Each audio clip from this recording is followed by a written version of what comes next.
తల్లి తండ్రి నేర్పినట్టి మాతృభాషరా, తెలుగు మరచిపోతే వాళ్ళని నువ్వు మరచినట్టురా, ఇది మరువబోకురా.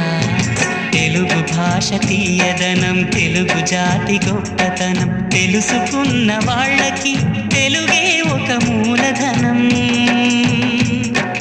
తల్లి తండ్రి నేర్పినట్టి మాతృభాషరా, తెలుగు మరచిపోతే వాళ్ళని నువ్వు మరచినట్టురా, ఇది మరువబోకు.